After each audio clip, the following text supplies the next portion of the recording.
एक जबरदस्त कहानी लेकर के हाजिर हूं। साथियों, आज की जो कहानी मैं आपके साथ शेयर करने वाला हूं वो बहुत ही जबरदस्त और कमाल की है। पिछले काफी समय से मेरे पास ये रिक्वेस्ट आ रही थी कि आप हमारे लिए एक लव हॉरर स्टोरी लेकर आओ। तो आज एक ऐसी ही जबरदस्त स्टोरी है जिसके अंदर आपको प्रेम, suspense and thriller, horror and comedy, इन सब का शानदार कॉम्बिनेशन देखने को मिलेगा। साथियों, आज की कहानी यूपी में कानपुर के रहने वाले कार्तिक की है। कार्तिक एक इंजीनियरिंग कंपनी में काम करता है और एक बार उसे अपनी कंपनी के काम की वजह से उत्तराखंड के रानीगढ़ में जाना पड़ा। अब कार्तिक एक जवान लड़का है और अभी तक कुंवारा है, तो जाहिर सी बात है कि लड़कियों से दोस्ती करने के ख्वाब उसके भी मन में चलते हैं। कार्तिक काफी मनमौजी लड़का है और हमेशा पॉजिटिव सोच रखता है और हर चीज में कॉमेडी ढूंढ ही लेता है। जब वह पहली बार उत्तराखंड में पहुंचता है तो उसे बस के अंदर ही एक लड़की दिखाई देती है जिसे वो पहली बार देखते ही मंत्रमुग्ध हो जाता है और मन ही मन उससे मोहब्बत करने लगता है। लेकिन उसे पता नहीं था कि जिस लड़की को वो देख रहा है वो उसके साथ हो रहा एक बहुत बड़ा छलावा है जिसके अंदर वो फंसता जा रहा है। कार्तिक ऑफिस के काम में लगने के बाद भी बस में मिली उस लड़की के ख्वाबों से पीछा नहीं छुड़ा पा रहा था और उसके पीछे जाते जाते वो एक ऐसी जगह पर जाकर फंस जाता है जहां पर उसके सामने एक इतनी बड़ी सच्चाई खुलती है कि उसके पैरों के तले से जमीन खिसक जाती है। तो चलिए अब पूरी कहानी हम कार्तिक के पर्सपेक्टिव से ही जानते हैं। लेकिन साथियों, उससे पहले आपसे एक छोटी सी रिक्वेस्ट है कि आप लोग स्टोरीज तो अच्छे से सुन रहे हैं, लेकिन कई साथी ऐसे भी हैं जो स्टोरीज तो सुन लेते हैं लेकिन चैनल को सब्सक्राइब नहीं करते हैं। तो आपसे दिल की गहराइयों से विनती है कि चैनल को सब्सक्राइब जरूर करें ताकि मेरा हौसला और मजबूत हो सके और आपका मेरे साथ दिल का रिश्ता बन सके।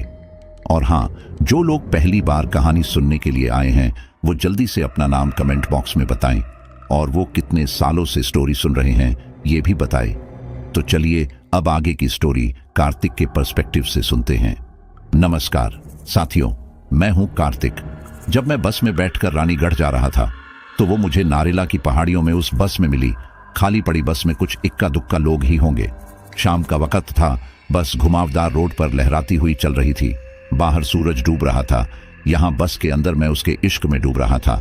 वो बेपरवाह सी कुछ सोचती हुई बैठी हुई थी, कहीं खोई हुई। उसकी उदास सी आंखें न जाने क्या राज लेकर बैठी हुई थी। मैं एक तक उसको देखे जा रहा था। देखने में वो पहाड़ी नहीं लग रही थी। सच बताऊं तो मैं उसकी खूबसूरती में एकदम खो गया था। अचानक से वो मेरी ओर पलटी और मैं सकपका गया। मेरी चोरी पकड़ी जा चुकी थी। उसने मुस्कुराकर मेरी ओर देखा और फिर उसने आंखों में उदासी भर ली, जैसे किसी मजबूरी की वजह से मुस्कुरा नहीं पा रही हो। फिर कुछ देर तक उसने पीछे मुड़कर नहीं देखा। सूरज डूब चुका था और बस में भी अंधेरा होने लगा था। तभी अचानक से बस झटका खाकर रुकी। वो उठी और एक नजर मेरी तरफ मारते हुए तेजी से बस से उतर गई। वहां कोई बस स्टैंड भी नहीं था और आसपास कोई आबादी भी नहीं थी। फिर भी बीच में क्यों बस रोकी, ये सवाल मेरे दिमाग में कौंध ही रहा था। तभी कंडक्टर बोला, कितनी बार बोला है बस सही करा लो, रोज अटक कर रुक जाती है। ड्राइवर ने कहा, बस तो सही है पर यहाँ ऊंचाई ज्यादा है तो यहाँ आकर अटक जाती है। पुरानी बस है ना तो लोड नहीं ले पाती। फिर वह हंसा। कंडक्टर ने घुड़की देते हुए कहा, कभी कभी तो हमें ये भूत प्रेत का चक्कर लगता है, ससुरी इसी जगह आकर अटक जाती है। ड्राइवर ने कहा, अच्छा कम बातें बनाओ, शाम का टाइम है, लाइट जला लो और ऊपर वाले का नाम ले लो, वरना भूत भूत करोगे तो सच में आकर चिपट जाएगा। बस चढ़ाई पर धीरे धीरे चढ़ रही थी। मेरी नजर उस लड़की पर थी पर कान उन दोनों की बातों पर। धीरे धीरे वो मेरी नजरों से ओझल होती जा रही थी और मैं उसको देखे ही जा रहा था। फिर अचानक से वो पलटी, मेरी तरफ देखा और अंधेरे में कहीं गुम हो गई। मैं अपनी सीट छोड़कर आगे की सीट पर आकर बैठ गया और कंडक्टर से बात करने लगा। मैंने कहा, और कितना टाइम लगेगा? कंडक्टर ने जवाब दिया, बस पहुंचने वाले हैं। मैंने कहा, अभी कौन सी जगह थी जहां थोड़ी देर पहले बस रुकी थी? कंडक्टर ने कहा, बस तो सीधे बस स्टैंड से चलकर बस स्टैंड पर ही रुकती है। मैंने याद दिलाते हुए कहा, अरे अभी 5 मिनट पहले जब वो लड़की उतरी थी। कंडक्टर ने चौकन्ने होकर कहा, कौन सी लड़की? हमने कोई बस नहीं रोकी, वो तो बस वहां जाकर अपने आप अटक जाती है, ऊंचाई पर लोड नहीं ले पाती।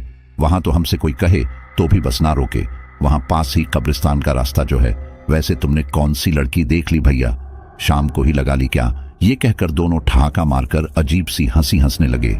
मैंने चुप रहना ही ठीक समझा। मुझे लग रहा था दोनों मस्ती के मूड में है जो मुझसे मस्खरी कर रहे हैं। मैं बस स्टैंड पर उतरा और रिक्शा करके होटल की ओर चल दिया। एक तरफ तो मेरे में उस लड़की की प्यारी सूरत आंखों में घूम रही थी, दूसरी ओर उन दोनों की बात दिमाग में घूम रही थी। मैंने अपने प्यार पर यकीन करना ज्यादा जरूरी समझा और उसकी मीठी मीठी यादों में खो गया। थोड़ी देर बाद में होटल आ गया। तभी उस रिक्शे वाले की आवाज से मेरी तंद्रा टूटी। सर सर कहाँ खो गए सर? सच बताऊं तो उतने से टाइम में मैं अपनी स्वप्न सुंदरी के साथ एक रोमांटिक डांस तो कर ही चुका था। अब क्या करूं? मैं भी तो इंसान ही हूं ना। कुछ सोचकर मैं मन ही मन मुस्कुरा उठा। रिक्शे वाला मुझे देखकर ऐसे चकित हो रहा था जैसे मैं कोई पागल हूं जो अपनी ही दुनिया में खोया हुआ रहता है। खैर, मुझे उससे क्या करना? मुझे तो बस उससे ही मतलब था जिसको देखने के बाद आज मैं ऊपर आसमान नीचे वाली फीलिंग आ रही थी। जिसके को मैं मन ही मन अपना मान चुका था, उसका अता पता तक नहीं था कि वो कौन थी। ऊपर की जेब में पहले से पड़े हुए रुपयों से मैंने रिक्शा का किराया चुकाया और बाकी के पैसे उसे रखने को बोला और होटल की ओर चल दिया। मैंने अपने होटल रूम में शिफ्ट किया। मुझे काफी थकान हो गई थी तो मैंने नहाने का फैसला किया। हालांकि थोड़ी ठंड थी पर मैं नहाने चला गया। नहाते वक्त भी बस मुझे बार बार उसका ही ख्याल आ रहा था और आंखों के सामने उसकी उदास आंखें बार बार दस्तक दे रही थी। पता नहीं क्या था, उसकी आंखों में न जाने क्या कहना चाहती थी। नहाकर सोचा क्यों ना चाय पी ली जाए। कमरे में चाय पीने की जगह मैंने रेस्तरां में जाना ज्यादा सही समझा।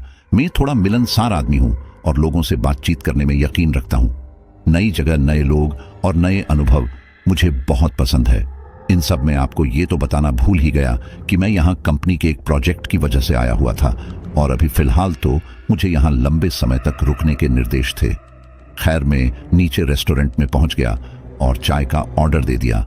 रेस्टोरेंट में ज्यादा भीड़ नहीं थी तो मैं वहां फ्री बैठे वेटर से मूड मारने लग गया। बातों बातों में उसने बताया कि बस स्टैंड यहां से ज्यादा दूर नहीं है, रिक्शा वाला अपना बिल बनाने के लिए ही आपको घुमा कर लाया था। मैंने मन ही मन उस रिक्शा वाले को गाली दी, पर फिर सोचा कि चलो अच्छा है, उसकी वजह से ही मैं सपने में ही सही अपनी स्वप्न सुंदरी के साथ रोमांटिक डांस तो कर पाया। थोड़ा पॉजिटिव सोच का इंसान हूं मैं। हर चीज में अच्छाई ढूंढने लगता हूं। चाय का बिल पे करने के लिए मैंने पर्स निकालने के लिए जेब में हाथ दिया तो पैरों के नीचे से जमीन निकल गई। मेरी हालत बिल्कुल वैसी ही हो गई जैसी आज के उस युवा की हो जाती है जो रात को तकिए के नीचे मोबाइल रखकर सोया होता है और सुबह आंख खुलने पर मोबाइल अपनी जगह पर नहीं मिलता। खैर, मेरा पर्स मुझे छोड़कर जा चुका था। उसमें सब जरूरी चीजें थी, मेरा आधार कार्ड, मेरे एटीएम और कुछ कागज। मैंने जेब में पड़े खुले पैसों से चाय का बिल चुकाया। मेरे लिए पर्स का मिलना बहुत जरूरी था। मैं होटल के अंदर जिस रास्ते से आया था उसको नजर मारते हुए वापस रूम तक जा पहुंचा, पर सब जगह देखने पर भी वहां पर्स नहीं मिला। पर्स इस कदर नाराज था जैसे कोई रूठी हुई प्रेमिका नाराज होकर साथ छोड़ देती है। जाओ, मुझे तुम्हारे साथ रहना ही नहीं है। अब संभावना थी कि या तो उस रिक्शा में गिरा हो या उस बस में। रिक्शा में मिलना तो नामुमकिन ही था। सोचा बस में ही देख लिया जाए, शायद किस्मत से मिल जाए। बाहर निकलकर देखा तो इक्का दुक्का रिक्शा खड़े थे। पता नहीं इतनी जल्दी होने के बावजूद क्यों मैंने पैदल जाना सही समझा। शायद मैं वहां के रास्ते से वाकिफ होना चाहता था। वहां किसी से रास्ता पूछकर मैं रास्ते पर नजर डालता हुआ बस स्टैंड की ओर जाने लगा। बस स्टैंड पहुंचने में मुश्किल से 10 मिनट लगे। मैंने उस रिक्शा वाले को मन ही मन शुक्रिया कहा जिसकी वजह से मैं इन रोमांटिक डांस कर सका। कोई और रिक्शा वाला होता तो 5 मिनट में लाकर रख देता, पर उस नेक किसान ने मुझे बस स्टैंड से होटल पहुंचाने में पूरे 20 मिनट लगाए। ऐसे ही भले लोगों पर ही तो ये पृथ्वी टिकी हुई है। खैर, बस स्टैंड ज्यादा बड़ा नहीं था और भीड़ भाड़ भी ज्यादा नहीं हो रही थी। आधे से ज्यादा एरिया में अंधेरा था और बस लाइन से लगी हुई थी। मैं अपनी बस को ढूंढने लगा। ऊपर वाले का शुक्रिया की बस मिल गई। बस के गेट के बाहर एक कुत्ता बैठा हुआ था, सो रहा था। मेरी आहट से उसकी नींद खुल गई। उसने मेरी ओर देखा और देखकर फिर से सो गया, जैसे मेरे आने से उसको कोई फर्क नहीं पड़ा हो। मैंने दरवाजा खोला तो पहले से खुला हुआ था। मोबाइल की लाइट जलाई और अंदर जाकर देखने लगा। वहां उसी सीट के नीचे मेरा पर्स पड़ा हुआ था। जब मैंने सीट बदली थी शायद तभी गिर गया होगा। मैंने तुरंत उठा लिया। सब कुछ सुरक्षित था। मेरे मुंह से निकला थैंक्स गॉड, और मैंने बस वालों को भी मन ही मन थैंक्स कर दिया कि उन्होंने बस की सफाई नहीं की थी। मैं वहां से निकलने को ही था, पता नहीं कहां से उस सीट को एक बार निहारने का ख्याल आ गया। दिल तो पागल है ना। मैंने उस सीट पर लाइट मारी तो मुझे वहां कुछ पड़ा हुआ नजर आया। मैंने पास जाकर ध्यान से देखा तो एक रूमाल नजर आया। मैंने तुरंत उठा लिया। उसमें से भीनी भीनी खुशबू आ रही थी। उस वक्त मैं खुद को किसी कहानी का जासूस समझ रहा था जिसके हाथ कोई बड़ा सबूत लग गया हो। बस से बाहर निकल कर आया तो वो कुत्ता जिसको अब तक मुझसे कोई मतलब नहीं था अब मुझ पे भौंकने लगा और बार बार भौंक रहा था। मैंने सोचा अजीब कुत्ता है, जब रोकना था तब रोका नहीं और अब ऐसे रोक रहा है जैसे चोरी के बाद अपना हिस्सा मांग रहा हो। वो भौंकते भौंकते मुझे मैन गेट तक छोड़ने आया। खैर, वहां से निकलकर मैं वापस अपने होटल रूम में आ गया और वही रूम में ही खाना मंगा लिया। यात्रा की थकान हो गई थी तो मैं गहरी नींद में सो गया। रात के वक्त नींद में मुझे महसूस हुआ कोई मेरे कमरे में आया और आकर चला गया। गहरी नींद में था तो मुझे लगा शायद कोई सपना देखा है, हो सकता है मेरा भ्रम हो। पर सुबह उठकर देखा तो मैं होटल में था, तो कोई कैसे अंदर आ सकता है। थकान भरी गहरी नींद में कभी कभी ऐसा हो जाता है, तो मैंने ज्यादा ध्यान नहीं दिया। नहा धोकर तैयार हुआ तो रात वाले रुमाल का ख्याल आ गया। रात में टेबल पर ही तो रखा था, यहां वहां कपड़ों में, तकिए के नीचे सब जगह खोज मारा पर कहीं नहीं मिला। मैं परेशान हो गया। मेरे पहले प्यार की पहली निशानी कहीं खो गई थी। मुझे खुद पर गुस्सा आया। एक रुमाल संभाल कर नहीं रख सकता, मोहब्बत क्या खाक करूंगा। उस होटल में 3 रूम पर एक वेटर यानी केयर टेकर लगा हुआ था। मैंने रिसेप्शन पर कॉल करके उसको ऊपर बुलाया और पूछा कोई मेरे रूम में आया था क्या। उसने कहा सर, रूम अंदर से लॉक रहता है, ऐसे कोई अंदर नहीं आ सकता। उसने पूछा कुछ हुआ है क्या, कुछ सामान चोरी हुआ क्या। मैंने कुछ सोचते हुए कहा कुछ नहीं, तुम जाओ। वो रात के खाने की प्लेट्स उठाने लगा। तभी उसकी नजर टेबल पर रखे कोयलों पर पड़ी और वो आश्चर्यचकित होकर बोला साहब, ये आपने रखे हैं यहां। मैंने देखा तो वहां कुछ कोयले पड़े हुए थे। आश्चर्य की बात है, रुमाल देखने की जल्दबाजी में मेरी नजर कैसे नहीं पड़ी। टेबल पर कोयले बिखरे पड़े थे जैसे अधजले हों। वो वेटर उनको देखकर सकपका गया और सिर्फ प्लेट लेकर चला गया। मुझे वेटर का व्यवहार कुछ अजीब लगा। उससे भी अजीब ये लगा कि ये कोयले मेरे रूम में कहां से आ गए, और उससे भी अजीब जब रूम अंदर से बंद था तो रुमाल कहां गायब हो गया। सब सामान सही रखा हुआ था तो सिर्फ क्या कोई रुमाल लेने क्यों आएगा। मैं भूत प्रेत में यकीन नहीं रखता था। मुझे स्टाफ पर ही शक हो रहा था कि कोई मुझे नींद में समझ कर आया है और जल्दबाजी में कुछ हाथ नहीं लगा तो रुमाल ही ले गया। मेरी एक गंदी आदत थी कि किसी चीज के पीछे पड़ जाऊं तो उसको सुलझाकर ही दम लेता हूं। मैं होटल के रेस्टोरेंट में गया तो वो वेटर भी वहां सर्व कर रहा था। मैंने उसको इशारे से बुलाया। वो आया और बोला क्या हुआ साहब। मैंने पूछा तू वो कोयले क्यों नहीं उठाकर लाया। वो सकपका गया और बोला मैं बोलता हूं किसी को, वो उठा लेगा। मैंने थोड़ा सख्ती से पूछा तूने क्यों नहीं उठाए और तू घबरा क्यों गया था। बोल, तू ही आया था ना रात को रूम में। वो बोला नहीं साहब, आपके कमरे में रात को कोई चुड़ैल आई थी। हो सकता है उसका कोई सामान गलती से आपके पास आ गया हो जिसको वो लेने आई हो। आपकी किस्मत अच्छी है साहब, आपको कोई नुकसान नहीं पहुंचाया उसने। मुझे उसकी बात सुनकर गुस्सा आ गया। एक तो चोरी, ऊपर से सीना चोरी। मैंने पूछा तुझे कैसे पता कि रात को मेरे कमरे में चुड़ैल आई थी। तो वो आंखें घोल करके बोला यहां बच्चा बच्चा जानता है साहब, चुड़ैल जहां जाती है वहां अपनी निशानी छोड़ जाती है। वो जले हुए कोयले उसकी निशानी है। आपके रूम से क्या गया है। मैंने उसकी बात का कोई जवाब नहीं दिया। मैंने उससे पूछा गैलरी में सीसीटीवी कैमरे लगे हैं ना, मुझे उसकी फुटेज दिखा, वरना मैं मैनेजर से तेरी शिकायत करता हूं। यह सुनकर वो घबरा गया और इस बात के लिए राजी हो गया साहब मेरी शिकायत मत करना वरना मेरी नौकरी चली जाएगी। वो मुझे सीसीटीवी के मॉनिटर रूम में ले गया। वहां मौजूद आदमी ने मुझे सीसीटीवी फुटेज दिखाई तो मेरा मुंह खुला का खुला रह गया। पूरी फुटेज में कहीं कुछ मेरे मतलब का नहीं था सिवाय एक दृश्य के। वो कैमरा मेरे रूम को पूरी तरह कवर नहीं कर रहा था, उसमें थोड़ा थोड़ा नजर आ रहा था। मेरे कमरे का दरवाजा खुला और कुछ मिनट बाद बंद हो गया। ना ही कोई अंदर गया और ना ही कोई बाहर आया। मेरे लिए ये अजीब अनुभव था कि ऐसे कैसे हो सकता है। मैंने उस रिकॉर्डिंग को दोबारा देखना चाहा और उसको झूम करके देखा तो मुझे कुछ नजर आया।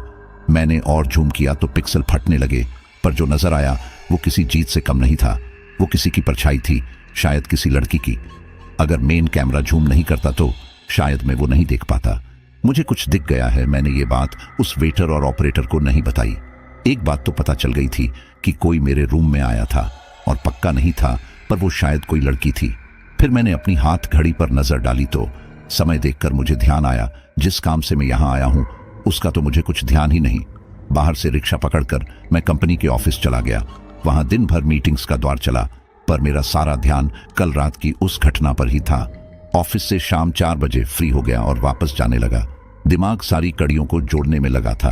अगर वो रुमाल उसका था तो वो रात में लेने क्यों आई। उसको पता कैसे चला कि रुमाल मेरे पास है। ऐसा क्या था इस रुमाल में? इस पूरे झमेले में दिमाग ने काम करना ही बंद कर दिया था। करीब 15 मिनट बाद मैं होटल पहुंच गया। रूम में पहुंचा और चाय का ऑर्डर दिया। वो कोयले अभी भी वहीं पड़े हुए थे। पता नहीं क्या सोचकर मैंने उन्हें अपनी पेंट की जेब में डाल दिया। चाय पीकर दिन भर की थकान मिटाई। समय देखा तो शाम के 5 बज गए थे। दिमाग में आया थोड़ी ताजी ठंडी हवा खाई जाए। सूरज डूबने लगा था। मैं होटल के बाहर आया और किसी से कब्रिस्तान का रास्ता पूछकर पैदल ही निकल लिया। आसपास का पहाड़ी रास्ता मनमोहक लग रहा था। पता नहीं पहाड़ों से मुझे क्या लगाव है। जब भी मौका मिलता है खिंचा चला आता हूँ।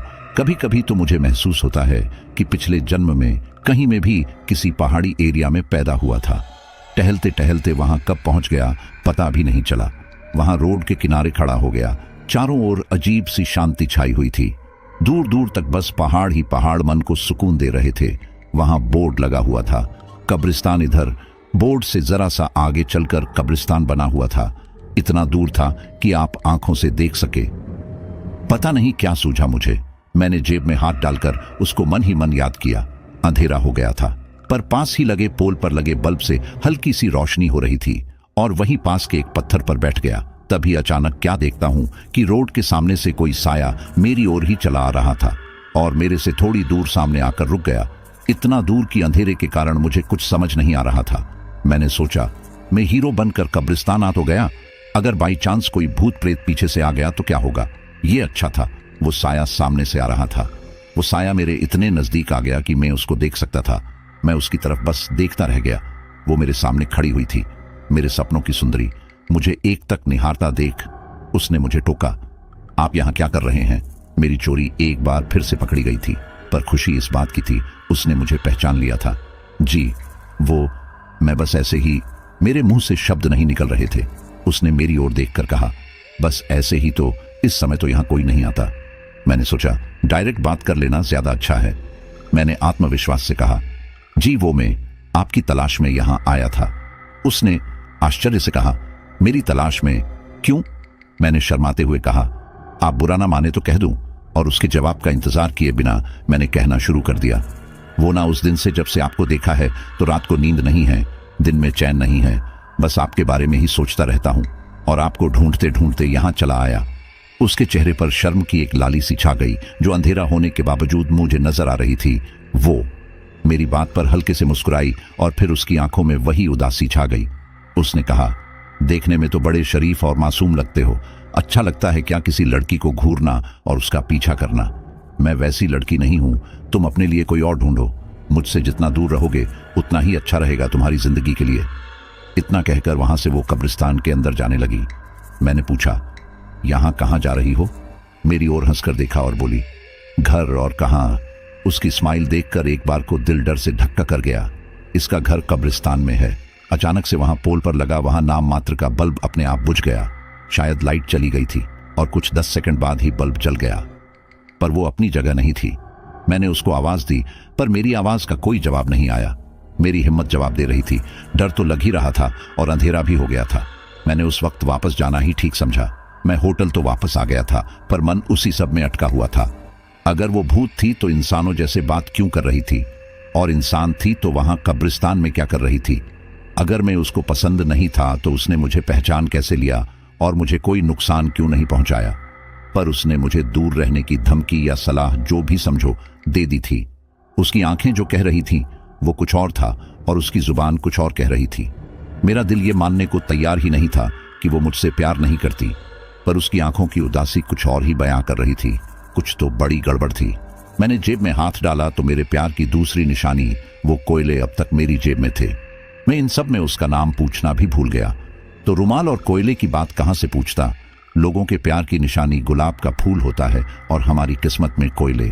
उसका मासूम चेहरा और आंखों में उदासी बार बार मेरी आंखों के सामने आ रहे थे कि शायद वो किसी मुसीबत में है, पर दिमाग कह रहा था कि ये आशिकी कहीं किसी बड़ी मुसीबत में ना डाल दे। फिर मन में आया कि प्यार किया तो डरना क्या, अब जो भी होगा देखा जाएगा। सच बताऊं तो किसी के लिए इतना पागल हो जाऊंगा मैंने कभी सोचा भी नहीं था। मुझे इस बात की चिंता भी सता रही थी, अगर वो सच में भूत निकली तो क्या होगा? मैं तो कैसे भी मैनेज कर लूंगा, पर फैमिली कैसे एडजस्ट करेगी? फिर मुझे खुद अपनी सोच पर हंसी आ गई। छाया कैसा इश्क का ये शुरूर है, ना जज्बातों पर काबू, ना धड़कनों पर जोर है। खैर, मैंने अपनी सोच को विराम दिया और नीचे डिनर करने रेस्टोरेंट में चला गया। वहां वही वेटर मुझे देखकर खुद आ गया, मुझसे आकर ऑर्डर लिया। डिनर के बाद जब मेन बिल पे कर रहा था तो वो आकर बोला, सर कुछ पता चला क्या? मैंने उसको घूर कर देखा तो वो सकपका गया और बोला, सर मैं तो बस आपके लिए परेशान था, इसलिए पूछा। मैंने सोचा चलो कोई तो परेशान है मेरे लिए, और हम जिसके लिए परेशान हैं उसको कोई खबर ही नहीं। मैंने उसको इशारे से सीसीटीवी रूम की ओर आने को कहा। सीसीटीवी रूम में पहुंचकर मॉनिटर पर मैंने उसको कुछ दिखाया तो उसकी आंखें फैल गई। मैंने पूछा, पहचानते हो इसको? उसके माथे पर पसीना आ गया और बोला, इसमें साफ साफ तो नहीं दिख रहा, पर मैं अगर सही हूं तो ये वही है। मैंने पूछा, कौन? उसने बोला, सर आप किसी को बोलना मत, वरना मेरी नौकरी चली जाएगी। ये लड़की इसी होटल में काम करती थी, नायरा नाम था उसका, और इसने रूम नंबर 203 में फांसी लगा ली थी। आज तक किसी को कुछ पता नहीं लगा कि क्या हुआ था। 203 मतलब मेरे बगल वाला रूम। मेरे हलक में थूक अटक गया। वो आगे बोलने लगा, सर इसने आज तक किसी को परेशान नहीं किया है, और शुरुआत के दिनों में इसकी हलचल कई बार महसूस हुई थी, इसलिए उस रूम को हमेशा के लिए ताला लगा दिया गया। पिछले 2 साल से ऐसी कोई घटना नहीं हुई, पर अचानक से आपके कमरे में आना और कोयले छोड़ जाना, कुछ समझ नहीं आ रहा। मैंने उस वेटर से पूछा, क्या तुम्हारे पास इसकी कोई तस्वीर है? तो उसका साथी कंप्यूटर में पड़ी पुरानी तस्वीरें मुझे दिखाने लगा। उसकी तस्वीर उसने मुझे दिखाई तो मेरी आंखें फटकर बाहर आने की हालत में हो गई। तो नायरा नाम है उसका। तो क्या मैं एक आत्मा से मिलकर आया हूं? क्या मैं एक आत्मा से प्यार करता हूं? सोचकर ही मेरे रोंगटे खड़े हो गए। मेरी मोहब्बत के सारे अरमान मिट्टी में मिल गए थे। मेरी वही हालत हो रही थी, आसमान से गिरे खजूर में अटके। मेरे तो कुछ समझ में नहीं आ रहा था। उस वेटर ने मुझे इस तरह परेशान देखा तो बोला, क्या हुआ सर, आपको डर लग रहा है क्या? मैंने गुस्से में घूरकर उसकी ओर देखा तो वो बोला, घबराओ मत सर, वो बहुत अच्छी लड़की थी, आज तक किसी का बुरा नहीं किया। जरूर आपने उसकी किसी चीज को डिस्टर्ब किया होगा, वरना वो आपके रूम में नहीं आती। फिर आंखें गोल करके बोला, वैसे भूत प्रेत का क्या भरोसा, कब क्या कर दे। मैंने मन में सोचा कि अब उसको क्या बताऊं। डर मुझे भूत प्रेत का नहीं, मेरे फ्यूचर बर्बाद होने का है। पहली बार कोई लड़की पसंद आई और वो भी भूत निकली। मैं तो उससे भी शादी करने को तैयार था, पर लोगों का क्या करूंगा? उनको तो भूत दिखाई नहीं देगा, वो तो ये समझेंगे कि मैं हवा से बात कर रहा हूं, मुझको पागल समझेंगे। खैर, पागलों वाली हरकत तो मैं कर ही चुका था, तो इस विषय में सोचना बेमानी था। कुछ तो लोग कहेंगे, लोगों का काम है कहना।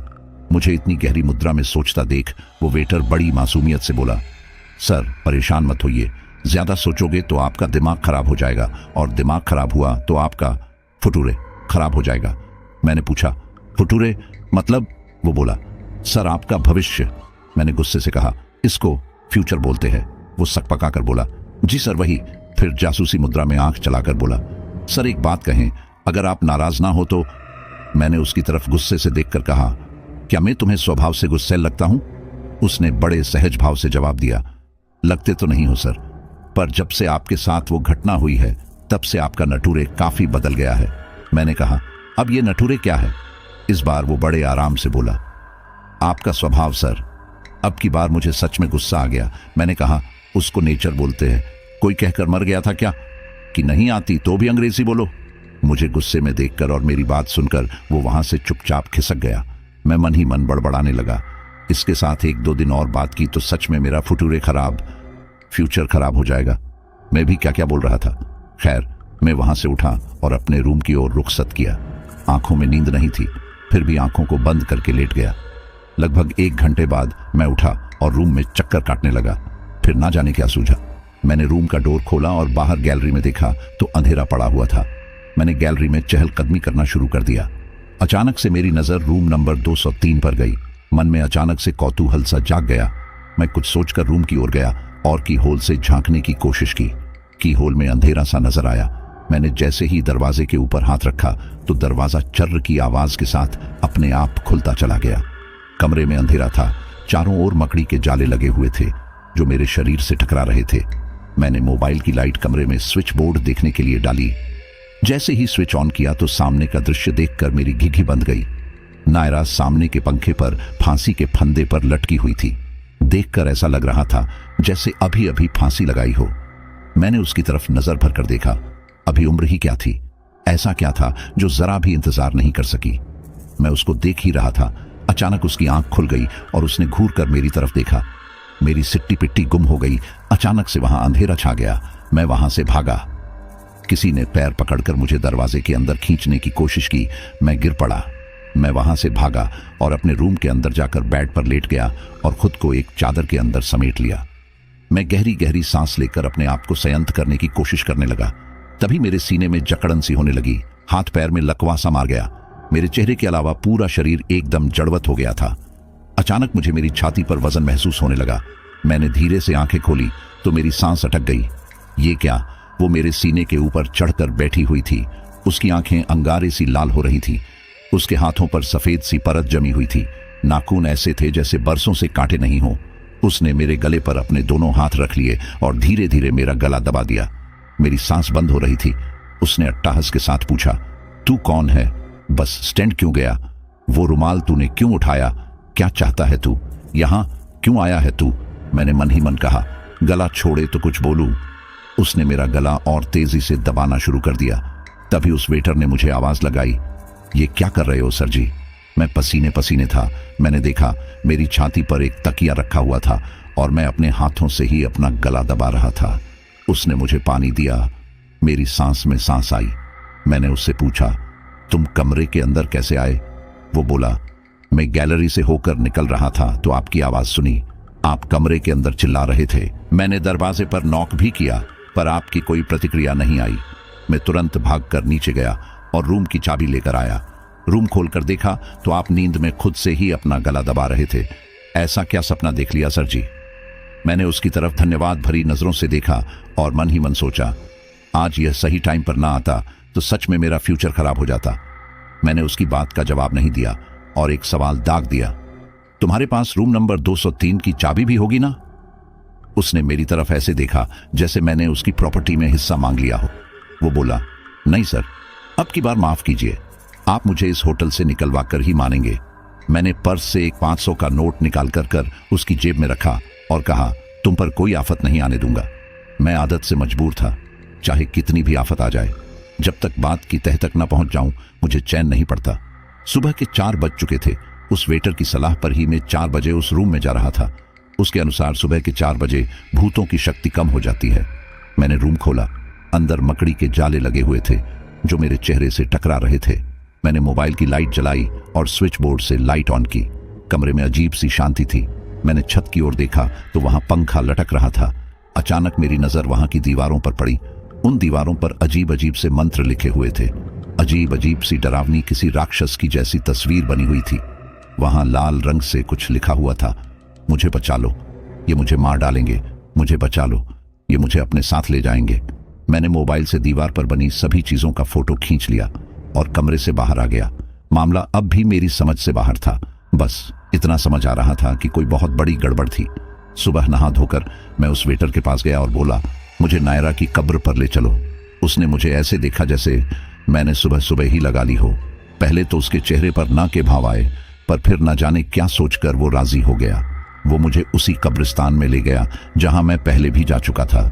उसने मुझे नायरा की कब्र के आगे लाकर खड़ा कर दिया। मैंने वहां उसकी कब्र पर देखा, लिखा हुआ था नायरा परेरा, जन्म 20 मार्च 1989, मृत्यु 20 मार्च 2016। उसकी कब्र पर फूल चढ़े हुए थे। देखकर लग रहा था कल के चढ़े हुए फूल थे। मेरे दिमाग की नसें ढीली हो गई थी। कुछ भी समझ के बाहर था। क्या वो रोज खुद की कब्र पर फूल चढ़ा रही है या कोई और चढ़ाने आता है? कब्रिस्तान उसका घर। मुझे कुछ समझ नहीं आया तो मैं कब्रिस्तान से बाहर आ गया। वो वेटर मेरी ओर देखकर बोला, सर बुरा ना माने तो एक बात पूछें। मैंने उसकी तरफ देखा और इशारे से पूछा, क्या? उसने आंखें गोल करके पूछा, मुझे शक है, कहीं आप पुलिस वाले तो नहीं हो? मैं उसकी ओर देखता रह गया। मैंने सोचा, ये इंसान है क्या चीज, जब देखो अजीब गरीब बातें, कभी नठुरे कभी फुटुरे। गलत ले आया साथ इसको। अच्छा खासा तल रहा था भटूरे। मैंने उसको देखा और उससे पूछा, मैं तुम्हें किसी एंगल से पुलिस वाला लगता हूं क्या? वो मुझे ऊपर से नीचे स्कैन करके बोला, लगते तो नहीं हो, मैंने कहा। फिर वो पलकें झपकाकर बोला, आप केस की तहकीकात इस तरह कर रहे थे, मुझे लगा शायद हो। मैंने आंखें घुमाकर कहा, मुझे भी एक शक है, कहीं तुम पिछले जन्म में जासूस तो नहीं थे? तो हंसकर बोला, क्या साहब आप भी ना मजाक करते हो? मैंने भौएं उचकाकर जवाब दिया। शुरू किसने किया था? तो उसने जवाब में खींचे निपोड़ दी। यहां दिमाग की बत्ती बुझ गई है और इसको कॉमेडी की पड़ी है। खैर, मैंने उसको दान दक्षिणा देकर वहां से रुखसत कर दिया।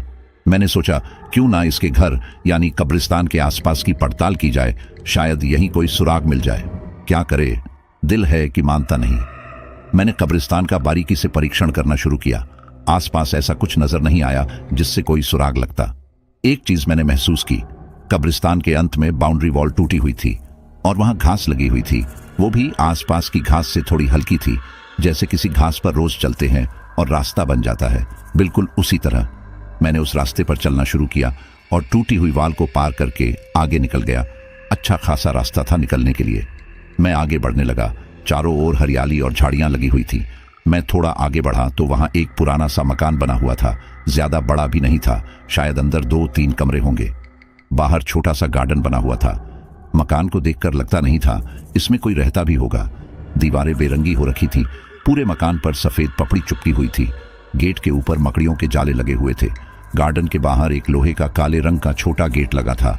गार्डन बस नाम का था, वरना पूरे गार्डन में मनहूसियत सी छाई हुई थी, जैसे बरसों से उस जमीन पर पानी की एक बूंद नहीं गिरी हो।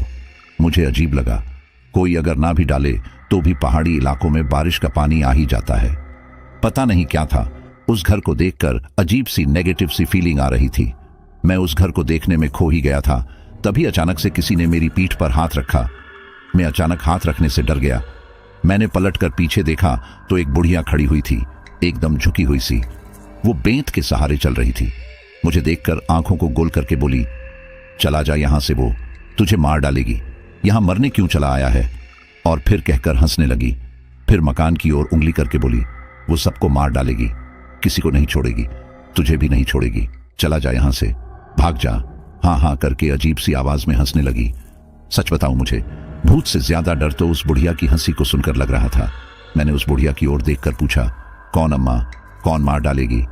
वो बोली, वो चुड़ैल जो इस घर में रहती है, वो सबको मार डालेगी, सबकी उम्र चुरा लेगी, भाग जा यहां से। मैंने बुढ़िया की ओर देखकर कहा, अम्मा डराओ मत, मैं पहले से डरा हुआ हूं, मैं तो उससे मिलने आया हूं। वैसे क्या उम्र है आपकी? बुढ़िया ने कहा, तेरे से थोड़ी सी ज्यादा ही है, पर उसने मेरी उम्र चुरा ली है, तेरी भी चुरा लेगी, भाग जा। उसकी बात सुनकर मुझे बड़ा आश्चर्य हुआ। मैंने कहा, अम्मा उसने दिल चुरा लिया है, उम्र भी चुरा लेगी तो क्या फर्क पड़ता है? बुढ़िया मेरी ओर घूर कर बोली, मुझसे मजाक मत कर, चला जा वरना जान से हाथ धो बैठेगा, वो तुझे छोड़ेगी नहीं। जाने क्या सूझा, मैंने एक पत्थर उठाया और पूरा हाथ घुमाकर उस घर के दरवाजे में देने ही वाला था कि पीछे पलट कर देखा तो वो बुढ़िया वहां से गायब हो चुकी थी। मैंने कहा, अजीब ही माहौल है यहाँ का, पता नहीं लगता इंसानों में रह रहा हूं या भूत प्रेतों की बस्ती में। खैर, वहां मुझे कुछ खास नहीं दिखा जिससे कुछ समझ आए।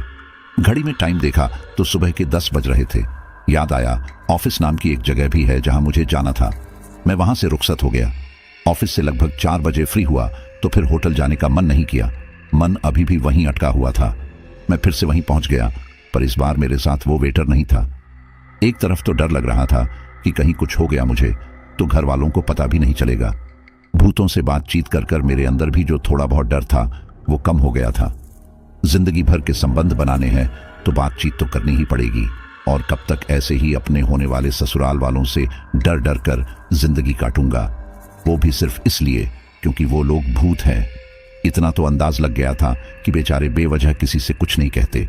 जब तक तुम उनकी जिंदगी में दखल ना दो वो तुमसे कुछ नहीं कहते। वो तो इतने अच्छे हैं कि पहले वार्निंग देते हैं फिर एक्शन लेते हैं। अभी सुबह की ही तो बात थी, ऐसा लग रहा था कि मेरी ससुराल के सामने खड़ी होकर मेरी होने वाली ददिया सास कह रही हो, भाग जा मेरी पोती की जिंदगी से।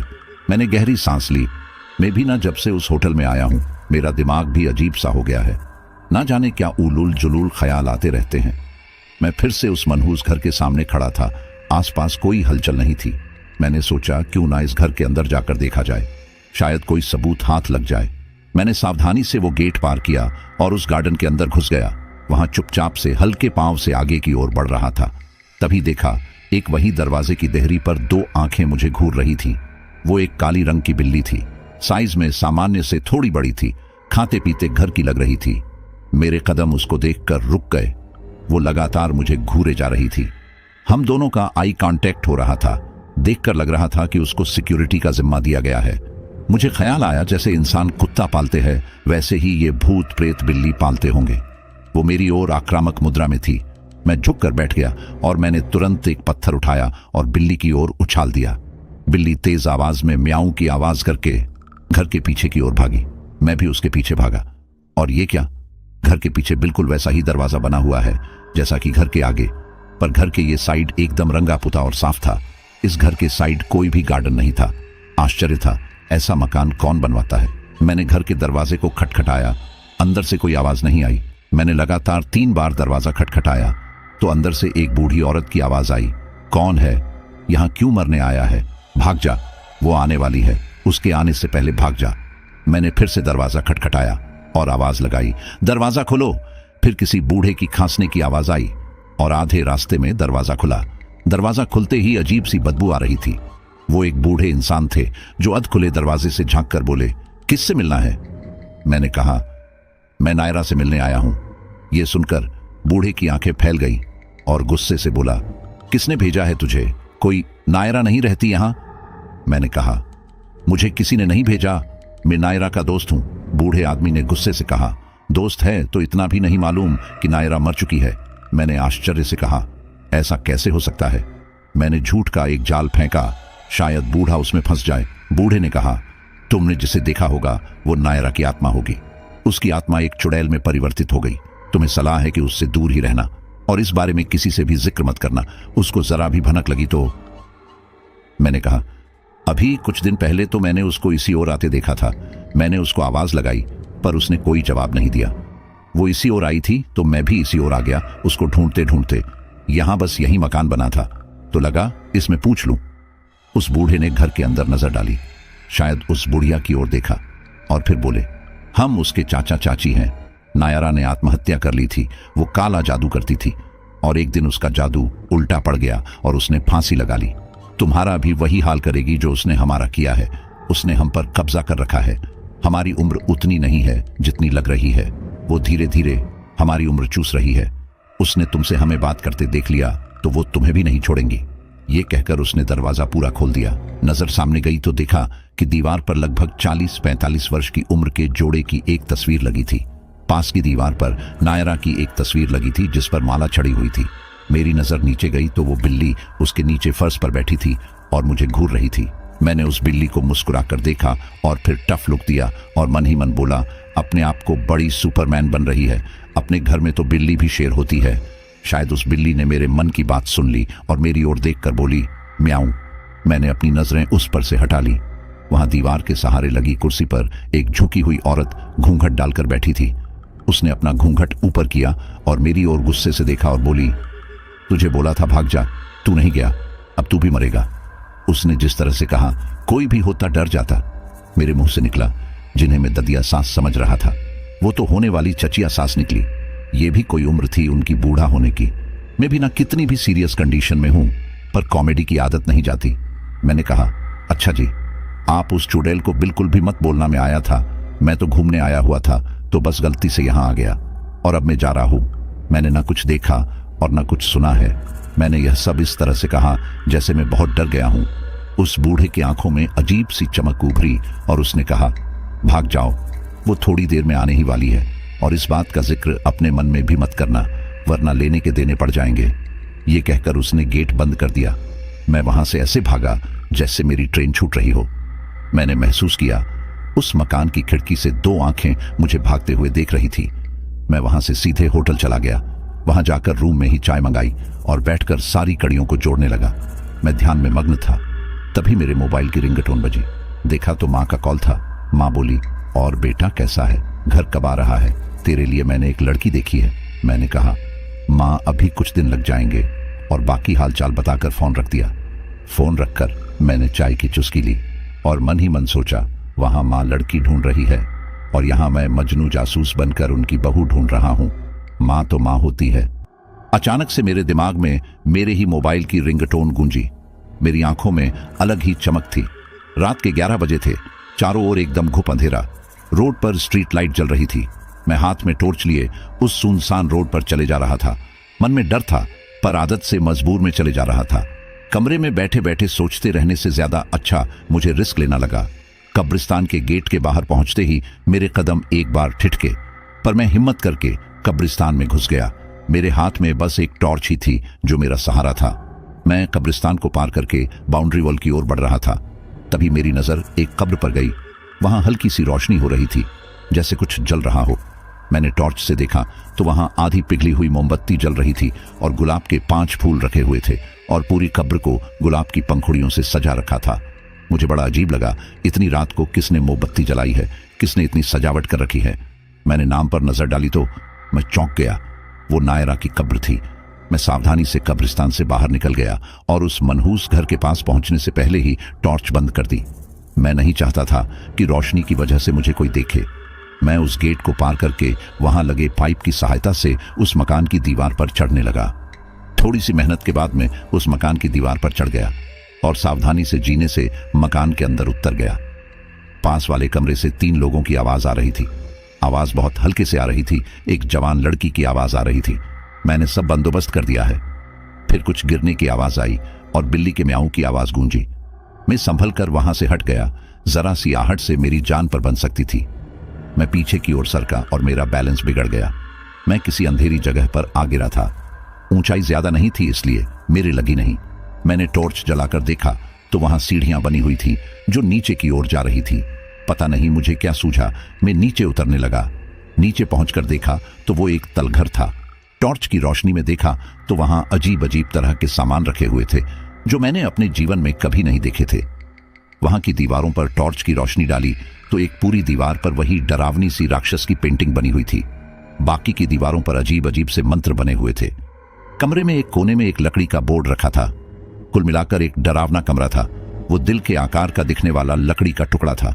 इसमें पीछे की ओर सभी ओर घूमने वाले पहिए लगे थे। इसकी नोक की तरफ एक छेद था जिसमें पेंसिल लगी थी। कमरे के बीचों बीच एक गोल टेबल रखी थी। कुल मिलाकर एक डरावना कमरा था।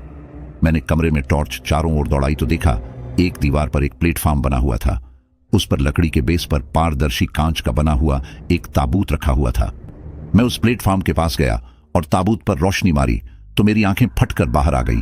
उसमें एक लड़की की लाश रखी हुई थी। मेरी सब निडरता हवा हो गई। मेरे मुंह से बस एक ही शब्द निकला, नायरा। मेरा दिमाग बस तरबूज की तरह फटना बाकी रह गया था। नायरा तो कब्र में आराम कर रही थी, फिर उसकी लाश यहां क्या कर रही है? कितनी सुंदर लग रही थी वो मरने के बाद भी। फिर दिमाग में ख्याल आया कि उसको मरे हुए लगभग 2 साल हो चुके हैं, फिर भी कोई बदलाव नहीं। कुछ तो भेद है, या तो ये जिंदा है या चुड़ैल है या मर गई है। मेरा दिमाग भी अंधेरे में एकदम घुप हो गया था। उस ताबूत के पास ही एक कांच के बॉक्स में 3 गुड़िया रखी हुई थी। मैंने ध्यान से देखा तो एक गुड़िया की आंखें बंद थी, एक गुड़िया की आंखें खुली हुई थी और एक गुड़िया को कपड़े की साड़ी पहनाकर उसको किसी स्त्री का रूप दे रखा था। उन कपड़ों से बनी गुड़ियाओं को देखकर मुझे किसी काले जादू का सा एहसास हुआ।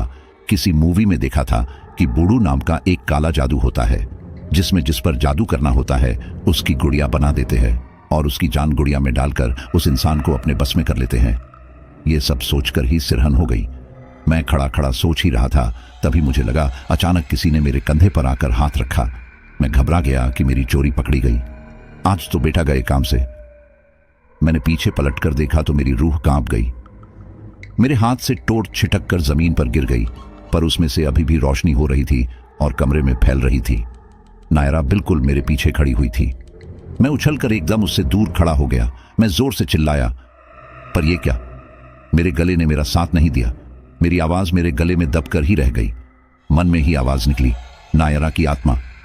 वो मुझसे थोड़ा सा दूर खड़ी हुई थी। इतने दिन से मोहब्बत मोहब्बत चिल्ला रहा था। आज जब मोहब्बत सामने आई तो आवाज बंद हो गई। ऐसा ही होता है मोहब्बत में।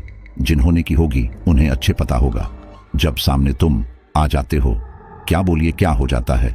वो तो अच्छा है साथ में दोस्त नहीं थे, वरना धक्का देकर बोलते जा, अकेले खड़ी है, कह दे अपने दिल की बात। मेरी सांसें अटक गई थीं।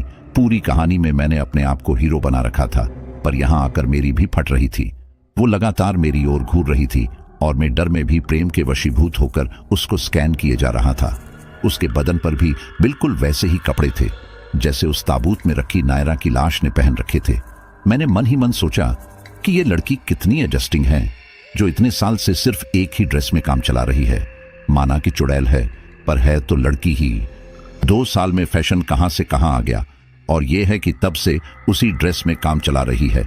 मैं उसकी सादगी का कायल हो गया। उसने मेरी ओर देखा और एक अट्टहास के साथ गुस्से से बोली, तुझे इतना मरने का शौक हो रहा कि तू यहां भी चला आया? जिंदगी प्यारी नहीं है क्या? मेरी आंखों में अपनी डरावनी आंखों को डालकर बोली, बोल क्यों आया है यहां पर? मैं घबराहट और डर के मारे हड़बड़ाने लगा। वो जी मैं। उसने मुझे घूर कर देखा और फिर डरावनी सी हंसी में अट्ठाहस किया और बोली, क्या जी? राखी बंधवाने आया था क्या जी से? अब की बार मुझे गुस्सा आ गया। सब कुछ सह लूंगा, पर फीलिंग के साथ मजाक नहीं। मैं इसकी भूतिया फैमिली के संग एडजस्ट करने को तैयार हूं, और ये तो मुझे भाई जोन में रख रही है। मैंने भी सोच लिया, मर जाऊंगा, मिट जाऊंगा, पर इसका भाई नहीं बनूंगा। मैंने उससे कहा, आप गलत समझ रही हैं, मैं राखी बंधवाने नहीं आया था, मैं तो फ्रेंडशिप। मेरा शब्द पूरा होने से पहले ही उसने अपने होठों पर अपनी उंगली रखी और बोली, चुप एकदम। अब एक शब्द भी मुंह से बाहर निकाला तो यहीं दफना दूंगी। फ्रेंड होने का ही लिहाज कर गई हूं, वरना तेरी जगह अभी कब्रिस्तान में होती। ऐसा बोलकर जोर जोर से हंसने लगी। उसका सुंदर चेहरा अंधेरे में टॉर्च की रोशनी में और भयाभय लग रहा था।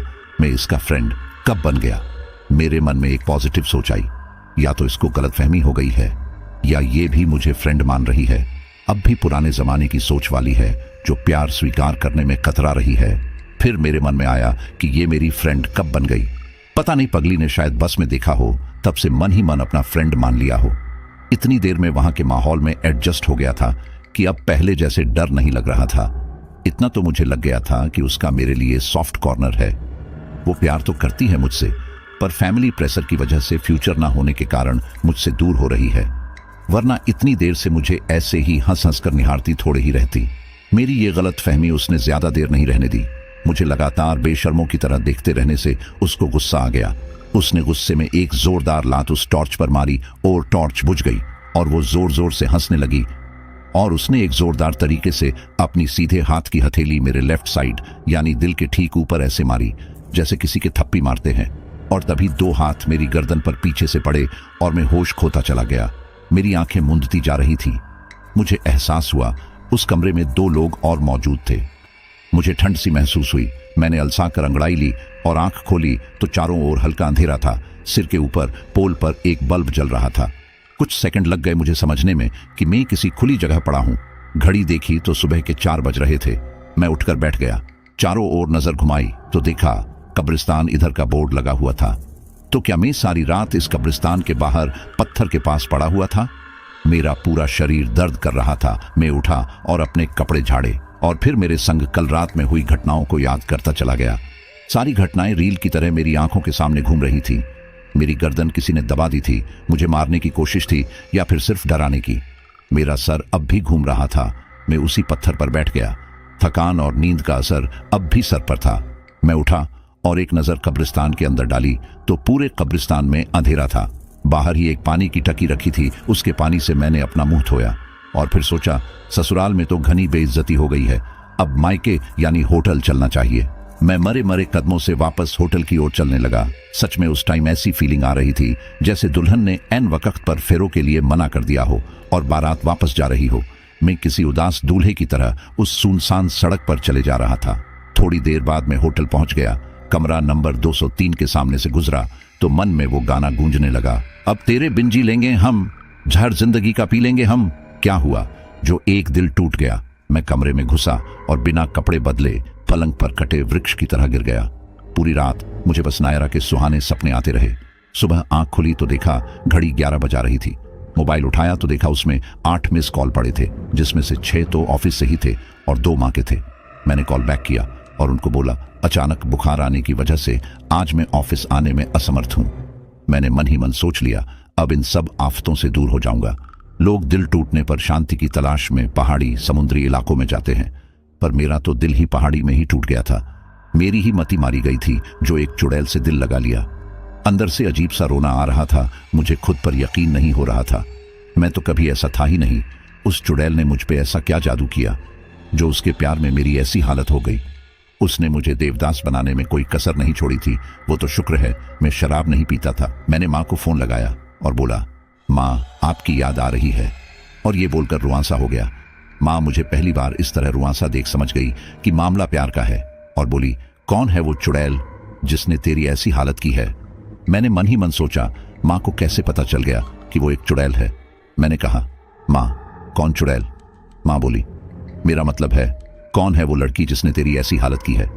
मैंने कहा, कोई नहीं माँ, वो तो बस ऐसे ही घर की याद आ रही थी, इसलिए थोड़ा इमोशनल हो गया। आपसे बात हो गई, अब मैं बिल्कुल ठीक हूँ। यहाँ के काम निपटाकर अगले वीक आता हूँ और फिर तेरे लिए बहू देखने चलते हैं। मैंने झूठी मुस्कुराहट के साथ कहा। माँ ने कहा, हाँ बेटा जल्दी से आ जा, तेरे लिए मैंने लड़की देख रखी है, बहुत अच्छी लड़की है। मैंने हम में जवाब दिया और फिर बात करता हूँ कहकर मैंने फोन रख दिया। मैंने कमरे में ही चाय का ऑर्डर कर दिया और मोबाइल पर ही उदासी भरे गाने लगा लिए। दिल मेरा चुराया क्यों जब ये दिल तोड़ना ही था? हमसे दिल लगाया क्यों जब यूं मुंह मोड़ना ही था? गाना पूरा खत्म भी नहीं हो पाया था, दरवाजे पर किसी ने नॉक किया। मैंने गाना बंद करके गेट खोला। वेटर था जो चाय लेकर आया था। मैं बिस्तर पर बैठे बैठे ही चाय पी रहा था। चाय में चीनी कम थी। मैं उन चाय की चुस्कियों को ही शराब के कड़वे घूंट समझकर पीने लगा और कल रात की घटनाओं को याद करने लगा। मैं अपने जीवन में यह तारीख भूल नहीं पाऊंगा, 17 मार्च 2018। मैं मन में एक पॉजिटिव सोच रख रहा था कि उसने मुझे जान से क्यों नहीं मारा। वो चाहती तो मुझे उसी वक्त खत्म कर देती, पर उसने ऐसा नहीं किया। मैं पॉजिटिव और नेगेटिव सोच के बीच भटक रहा था। अचानक कुछ सोचकर मेरी आंखों में आंसू आ गए। बाकी सब तो ठीक था, पर उसने मेरे दिल पर अपना हाथ बुरी तरह मारा। उसको यह नहीं करना चाहिए था। मैं अपने लेफ्ट साइड यानी दिल की साइड पर हाथ रखकर सहलाने लगा। अचानक मैंने महसूस किया कि मेरी ऊपर की जेब में कोई कागज रखा हुआ था। मैंने उत्सुकतावश उस कागज को निकाला और सोचने लगा कि यह कागज मेरी जेब में कब आ गया। मैंने उस कागज को निकाला और पढ़ने लगा। उस कागज पर लिखे शब्द पढ़ते पढ़ते मेरी आंखें खुली रह गईं। मेरी आंखों में एक अलग सी चमक आ गई थी, जैसे मेरे हाथ कोई खजाना लग गया हो। मुंह से एक ही शब्द निकला, हे भगवान। मैंने तुरंत होटल काउंटर पर फोन करके उस वेटर को बुलाया और उससे सवाल जवाब किया। उससे मुझे मेरे सारे सवालों का जवाब अब तक नहीं मिला था। उसने मुझसे कहा, मुझे यहां आए हुए ज्यादा वक्त नहीं हुआ है। वो घटना के कुछ समय बाद ही होटल में आया था। उसको सिर्फ उतना ही पता था जितना उसने सुना था। उसने मुझे होटल के एक पुराने वेटर से मिलाने के लिए कहा, जो काफी समय से उस होटल में अपनी सेवाएं दे रहा था। इस वक्त कमरे में वो दोनों वेटर और मैं था। वो पुराना वेटर थोड़ा हिचकिचा रहा था। मैंने उसको विश्वास लिया और कहा, उसकी और मेरी बात इस कमरे के बाहर नहीं जाएगी। मैं उससे सवाल कर रहा था और वो हर सवाल का जवाब दे रहा था। उसके हर जवाब पर मेरी आंखें चौड़ती जा रही थी। मैंने उससे पूछा, उस टाइम की घटनाएं सीसीटीवी में भी तो रिकॉर्ड हुई होंगी? उसने जवाब दिया, नहीं सर, उस वक्त तक होटल में सीसीटीवी नहीं था। इस घटना के बाद होटल की बदनामी हो सकती थी। स्टाफ का मामला था, इसलिए मालिक ने मामले को वहीं दबा दिया। उस दिन के बाद से मालिक ने होटल में सीसीटीवी कैमरे लगवा दिए। बहुत अच्छी लड़की थी साहब, उसके साथ बुरा करने वालों को तो सजा मिलनी ही चाहिए। कहकर उस वेटर की आंखों में आंसू छलक आए। मैंने एक 500 का नोट उस वेटर की जेब में रखना चाहा तो उसने इनकार कर दिया और बोला, साहब, नायरा को इंसाफ मिल जाए तो वही मेरे लिए सबसे बड़ी टिप होगी। मैं देखता रह गया उस वेटर को। वो दोनों मेरे रूम से बाहर चले गए और मैं उलझी हुई कड़ियों को सुलझाने में लग गया। तारीख थी 20 मार्च 2018। समय था रात के 11 बज रहे थे। चारों ओर अंधेरा था। एक अजीब सा सन्नाटा हो रहा था। करीब 7 साए उस कब्रिस्तान की ओर चले जा रहे थे। वो साए तेज चाल से पर सावधानी से चल रहे थे। अंधेरे में उन्होंने कब्रिस्तान में प्रवेश किया। वहां नायरा की कब्र को आज बेहद खूबसूरत तरीके से सजाया गया था। उसकी कब्र के चारों ओर मोमबत्तियां इस तरह जल रही थी, उसकी कब्र को एक आकृति दे रही थी। पूरी कब्र को गुलाब के ताजा फूलों से सजाया गया था और इत्र की महक से पूरी कब्र महक रही थी। तभी वातावरण में अचानक से एक रोशनी 2-3 बार चमकी और बुझ गई। वो साए फिर से चलने लग गए और उन्होंने कब्रिस्तान की बाउंड्री वॉल को पार किया और आगे बढ़ने लगे। इतने सन्नाटे में भी इतनी सावधानी में कदम आगे बढ़ रहे थे कि उनके कदमों की आवाज बिल्कुल भी नहीं आ रही थी। थोड़ी देर बाद वो सभी साए सावधानी पूर्वक उस मनहूस मकान के उस काले गेट को पार करके उस मकान की दीवार पर पाइप के सहारे चढ़ने लगे। कुछ ही देर में सभी साए छत पर थे। वही कमरा आज कुछ अलग रंग में रंगा हुआ था। उस कमरे की 3 दीवार काले रंग से रंगी हुई थी। सिर्फ एक दीवार वैसी की वैसी थी जिस पर उस शैतान की पेंटिंग बनी हुई थी। फर्श भी आज गहरे काले रंग से रंगा हुआ था। बीच में रखी टेबल पर वहीं दिल के आकार का लकड़ी का बोर्ड रखा हुआ था। उस गोल टेबल के चारों ओर गोलाई में मोमबत्तियां जल रही थीं। एक कुर्सी पर नायरा बैठी हुई थी, एकदम उदास सी, मंत्रमुग्ध सी, जैसे किसी ने हिप्नोटाइज कर रखा हो। उसके सामने एक कुर्सी पर दो लोग बैठे हुए थे, वो भी काले रंग के कपड़े पहने हुए थे। कुल मिलाकर बेहद ही डरावना वातावरण था। कमरे में लगी घड़ी में लगे घंटे ने 12 बार टन टन की आवाज के साथ बजकर 12 बजने का संकेत दिया। उन घंटों की आवाज ने वहां के वातावरण के सन्नाटे को अचानक से चीर दिया। बाहर से जानवरों के रोने की अजीब सी आवाज आने लगी। ऐसा लग रहा था जैसे कई सारे कुत्ते और भेड़िए मिलकर किसी बात का एक साथ मातम मना रहे हों। बीच बीच में उल्लू की आवाज उनके साथ ताल दे रही थी। तभी उस टेबल पर एक महिला की आवाज में किसी अजीब भाषा का मंत्र उच्चारित होने लगा और वहां की टेबल में अपने आप अजीब तरह से कंपन होने लगा, जैसे सिर्फ उसी टेबल वाले हिस्से में भूकंप आया हो। और उस टेबल पर रखे उस दिल के आकार के लकड़ी के बोर्ड में लगे पहिए हिलने लगे और इधर से उधर घूमने लगे। फिर उस बोर्ड के नीचे रखी पेंसिल अपने आप से हिलने लगी और उसके नीचे लगे कागज पर कुछ लिखने लगी। फिर एक महिला की सुरसुराहट भरी आवाज निकली। उसकी आवाज में अजीब सी खनक थी, कोई रहस्य भरी आवाज जैसी। Happy birthday to you, happy birthday to you, happy birthday, happy birthday, happy birthday dear Nayra. उस महिला की आवाज जैसे ही बंद हुई, वो लकड़ी के बोर्ड के पहिए अचानक जोर जोर से हिलने लगे, जैसे कोई तूफान सा आ गया हो उस टेबल पर। उस औरत ने उस कागज को पढ़ा और जोर जोर से हंसने लगी और फिर जोर से अट्ठाहस करके बोली, तू जब तक मेरा काम नहीं करेगी तब तक तू ऐसे ही तड़पेगी। एक बार फिर से वो पेंसिल जोर जोर से हिलने लगी और उस कागज पर कुछ लिख दिया। उस औरत ने उस कागज को पढ़ा तो गुस्से से उसकी आंखें लाल हो गई और वो चिल्ला के बोली, किसी काम की नहीं है तू। मैं हूं कि तेरा जन्मदिन मना रही हूं और तू है कि बस बहाने बनाने में लगी है। उस औरत ने गुस्से में एक जोर का अट्ठाहस लगाया और चिल्लाकर बोली, मेरा काम नहीं करोगी तो तुम सब मरोगी। एक बार फिर से उस बोर्ड के पहियों में कंपन होने लगा और पेंसिल हिलने लगी और कुछ शब्द उस कागज पर उतर आए। अब की बार उस महिला का गुस्से का पारा आसमान छू गया।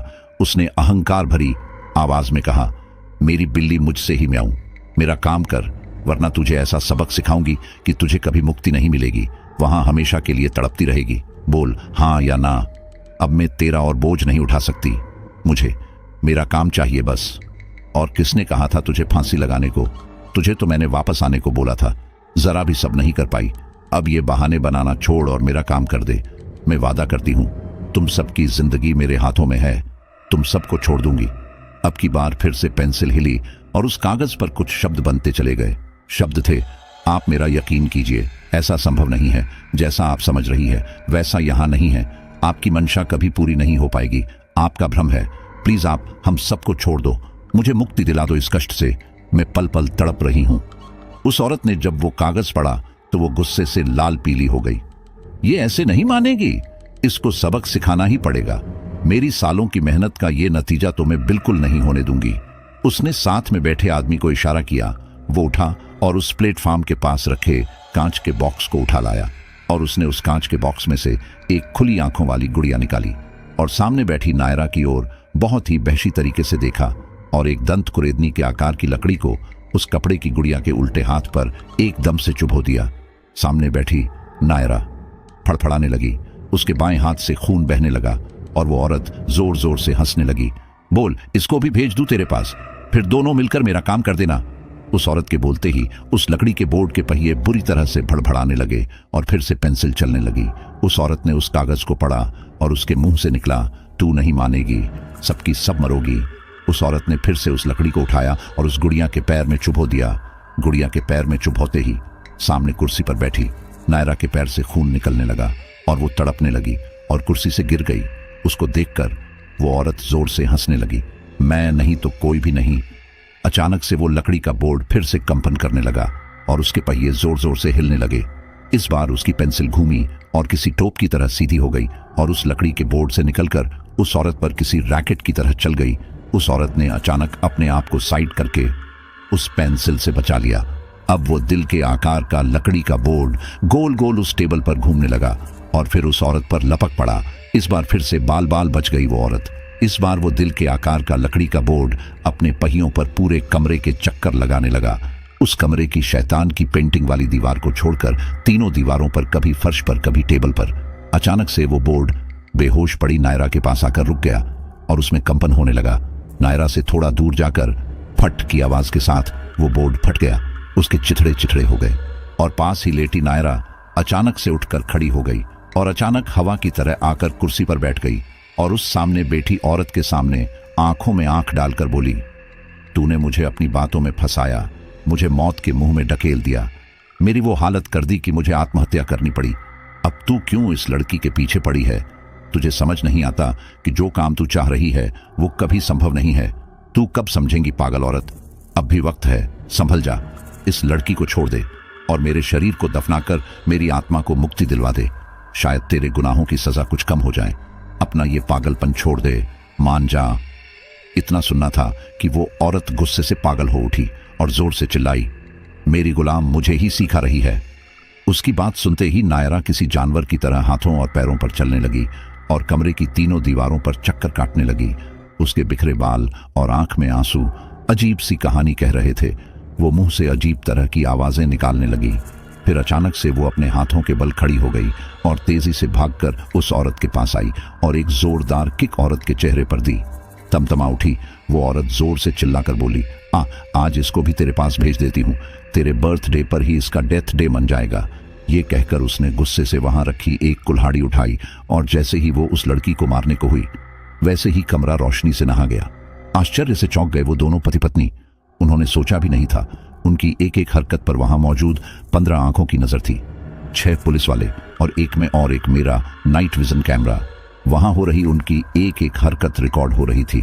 पुलिस के ग्रुप में मौजूद एक महिला कांस्टेबल ने तुरंत जाकर उस औरत के हाथ से कुल्हाड़ी छुड़ा ली और एक थप्पड़ उसके गाल पर खींच कर दिया। अपनी मालकिन पर हमला होते देख वो काली बिल्ली उस महिला कांस्टेबल पर लपकी और अचानक ही बीच हवा से गायब हो गई। हुआ ये कि उस बिल्ली को उस लड़की के अंदर मौजूद नायरा की आत्मा ने बीच में ही पकड़ लिया और उस बिल्ली की गर्दन उसके धड़ से अलग कर दी। वो औरत और उसका पति अब पुलिस की कैद में थे। वो औरत अब भी छटपटा रही थी और वो सारा माजरा समझ गई और मेरी ओर देखकर चिल्लाकर गुस्से से बोली, तुझे तो मुझे उसी दिन खत्म कर देना चाहिए था।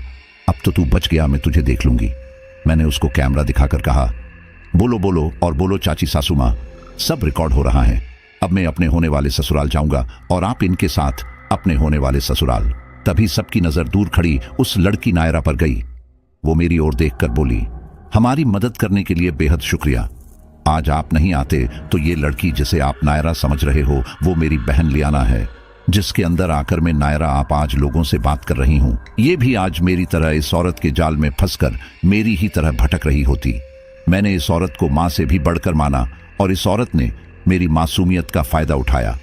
मैं इसके कहे पर चलती रही और इसके काले जादू का शिकार हो गई।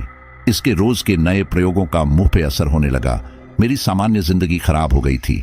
मुझे दिन रात अपने आसपास घूमने वाली आत्माएं दिखने लगी थी। वो मुझे परेशान करती थी, फिर भी मैं सब सह रही थी क्योंकि मेरी बात पर कोई यकीन नहीं करता और मैं अगर घर पर बताती तो ये मेरी माँ और मेरी बहन को मारने की धमकी देती थी। इसने वुड्डू के काले जादू से मेरी बहन लियाना और मेरी माँ की जान इन सामने रखी 3 गुड़ियों में डाल दी थी और जब भी मैं इसके विरुद्ध जाने की कोशिश करती तो ये मुझे डरा देती। मैं मासूम इस चालाक औरत के आगे बेबस थी। इसकी दरिंदगी की हद तो तब हो गई जब इसने एक खौफनाक खेल रचा। मुझे मेरे जन्मदिन का झांसा देकर मेरे ऊपर प्रयोग किए। मैं बहुत खुश थी कि शायद ये सुधर गई है और मेरा जन्मदिन मना रही है, पर वो मेरी भूल थी। इसने मेरे जन्मदिन पर बहुत सारी काली शक्तियों को न्योत दिया। माहौल ऐसा हो गया कि उनको संभालना मुश्किल हो गया।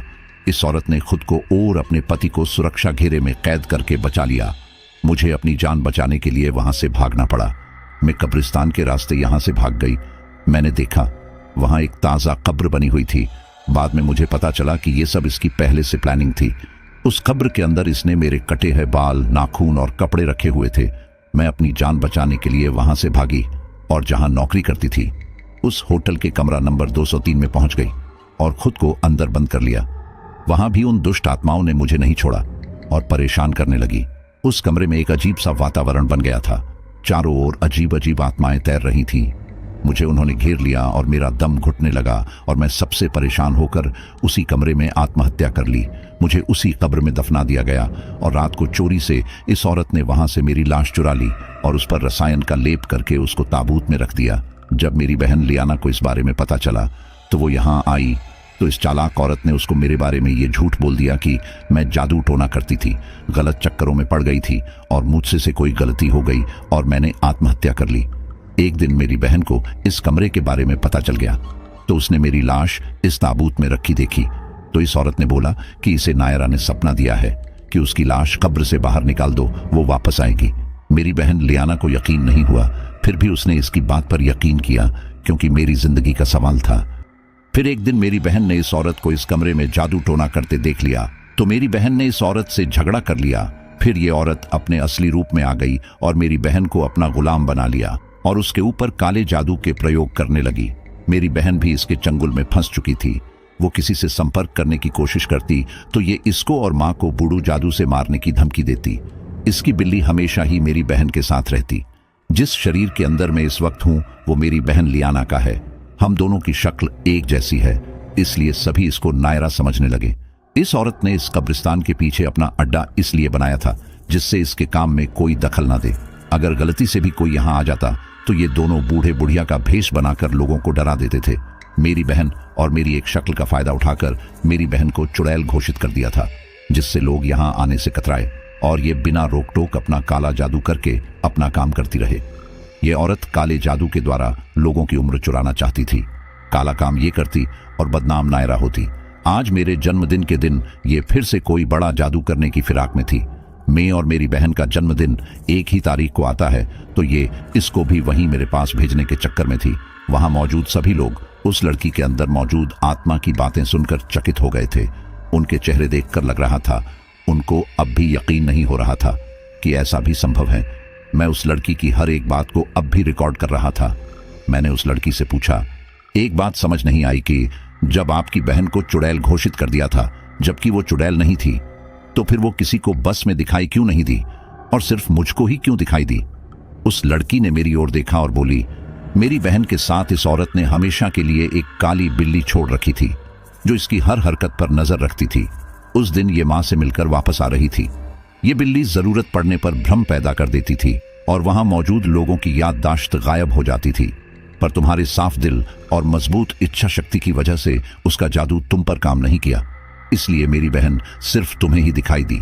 जब तुमने उसकी तरफ शुद्ध हृदय और सच्चे प्रेम भाव से देखा तो इसके मन में तुमसे एक उम्मीद जागी, इसलिए इसने तुम्हें मुस्कुराकर देखा और फिर इसकी आंखों में उदासी इसलिए छा गई कि कहीं उस बिल्ली को इस बात की भनक न लग जाए। इसने वहां वो रुमाल जानबूझकर छोड़ा, शायद तुम्हारी नजर पड़ जाए, पर उस वक्त तुम्हारी नजर उस रुमाल पर नहीं पड़ी। पर जब तुम उस सीट से उठे तो किस्मत से तुम्हारा पर्स वहां गिर गया। मेरी बहन की इस हरकत का पता इस औरत को पता चल गया और उसने ही इसको मजबूर किया कि वो अपना रुमाल लेकर आए, क्योंकि वो किसी भी तरह का रिस्क नहीं चाहती थी। उस रात मेरी बहन ही तुम्हारे रूम में आई थी और अपना रुमाल ले गई थी और बदले में जानबूझकर कोयले छोड़ गई थी कि तुम उसको चुड़ैल समझो और उससे दूर हो जाओ। उससे जब भी तुम्हारी मुलाकात हुई उसने तुम्हें डराया और दूर रहने को कहा। वो तुम्हारी मदद चाहती थी, पर यह नहीं चाहती थी कि उसकी जान बचाने की वजह से तुम आफत में आ जाओ, क्योंकि इस औरत की नजर हमेशा मेरी बहन पर थी।